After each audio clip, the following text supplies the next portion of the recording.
Hello बच्चों, let's read the question. The question is unpolarized light of intensity I passes through an ideal polarizer A. Another identical polarizer B is placed behind A. The intensity of light beyond B is found to be I by 2. Now another identical polarizer C is placed between A and B. The intensity beyond B is now found to be I by 8. The angle between polarizer A and C. तो A और C के बीच में क्या angle बनेगा वो हमें बताना है. तो देखिए इसके की कॉन्सेप्ट में जो चीज़ हमें पता होनी चाहिए कि अगर हम किसी लाइट के बीच में पोलराइजर रखते हैं तो उसकी इंटेंसिटी जो होती है, जब भी कोई लाइट पास होगी पोलराइजर से, लाइट जब पास होती है, पास फ्रॉम पोलराइजर, तो उसकी इंटेंसिटी जो होती है वो क्या हो जाती है, हाफ हो जाती है. इंटेंसिटी जो होती है वो हाफ हो जाती है, हाफ इंटेंसिटी. इसका मतलब जब कोई अनपोलराइज्ड लाइट इस ए से पास हुई होगी, ये मेरा हो गया ए, इससे जब लाइट पास हुई होगी तो यहाँ पर इंटेंसिटी आई थी, इससे पास होने के बाद इंटेंसिटी आई बाई 2 हो गई होगी, है ना. और अगर इंटेंसिटी में चेंज नहीं आ रहा है, इसका मतलब दोनों जो पोलराइजर हैं वो क्या है, पैरेलल है. ये तभी पॉसिबल है क्योंकि जैसे इस तरह से रखा है और दूसरा पोलराइजर भी इसी तरह से रखा है, तो जो लाइट इस तरह से इससे जाएगी वही सेम लाइट यहाँ से निकल जाएगी. तो अगर चेंज नहीं हो रहा है इंटेंसिटी में, नो चेंज इन इंटेंसिटी, इसका मतलब जो दोनों पोलराइजर हैं, बोथ पोलराइजर आर पैरेलल, तो दोनों क्या होंगे, पैरेलल होंगे. ठीक है, ये इसका की कॉन्सेप्ट है. अब हम स्टार्ट करते हैं. और इसके की कॉन्सेप्ट में एक आपको मेलस लॉ याद रखना है. हम पोलराइजेशन के लिए क्या यूज करते हैं, मेलस लॉ. अब मैंने बताया कि आई इंटेंसिटी की लाइट आ रही थी जो कि अनपोलराइज थी, वो ए पोलराइजर से निकली तो उसकी इंटेंसिटी आई बाई 2 हो गई होगी. अब उन्होंने क्या किया है, बी पोलराइजर को भी रख दिया है बिहाइंड ए, और उसकी बी से जो लाइट निकली उसकी इंटेंसिटी भी क्या आई है, ए बाई 2 आई है. इसका मतलब इंटेंसिटी जो है, यही वाली लाइट आई बाई 2 वाली यहाँ से गई होगी और ये बी हो गया, और यहाँ पर भी इंटेंसिटी हमको कितनी मिली है, आई बाई 2 मिली है. इंटेंसिटी में चेंज नहीं हुआ है, इसका मतलब मैं ये कह सकती हूँ कि मेरा जो ए और बी है वो क्या है, पैरेलल है. और जब ये पैरेलल होते हैं तो इनके बीच का जो एंगल होता है थीटा, वो क्या होगा, 0 होगा.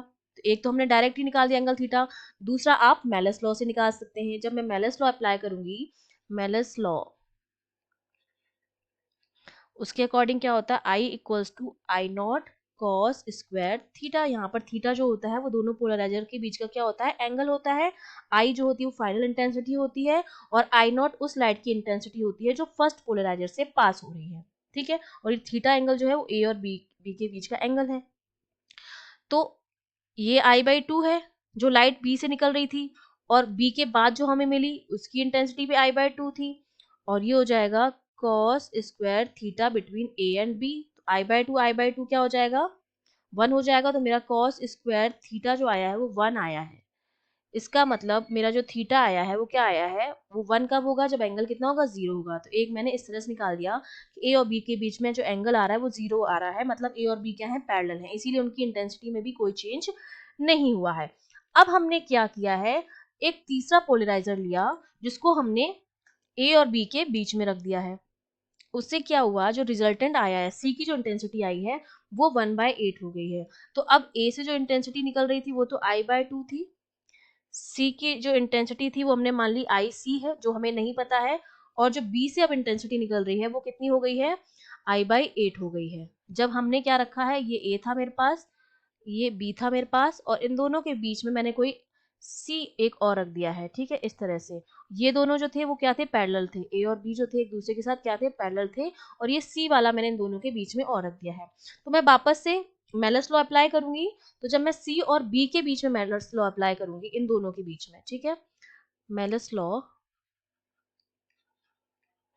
बिटवीन सी एंड बी, तो मेरा ये क्या हो जाएगा, जो बी से लाइट आ उसकी इंटेंसिटी कितनी हो गई है, आई बाई 8 हो गई है. सी की इंटेंसिटी हमें पता नहीं है, cos square theta between B and C. ठीक है, तो अब जब हमने डाटा को एनालाइज किया है तो हम ये समझ सकते हैं कि जो हमारा पोलराइजर सी है वो दोनों पोलराइजर के साथ कोई एंगल बना रहा होगा, और ए और बी तो मेरे पैरेलल हैं, तो जो थीटा ए सी होगा और जो थीटा बी सी होगा वो तो मेरा क्या होगा, थीटा के बराबर हो जाएगा। मैंने ये मान लिया कि ए जो सी के साथ एंगल बना रहा है और बी जो सी के साथ एंगल बना रहा है वो बराबर होगा, क्योंकि ये दोनों जो है क्या है, एक दूसरे के साथ पैरेलल है। तो पैरेलल होंगे तो एंगल जो बनाएंगे किसी तीसरी चीज के साथ वो बराबर होगा। तो ये जो एंगल थीटा बी सी है, ये इसको मैं थीटा ए सी भी लिख सकती हूँ। तो अब मैं लिख सकती हूँ कि that I/8 equals to, equation से हमें ये मिल जाएगा कि ये मेरे पास कितना हो जाएगा, ये इक्वेशन मैं पुट कर देती हूँ, तो ये मेरे पास कितना हो जाएगा, I/2 cos square theta cos square theta.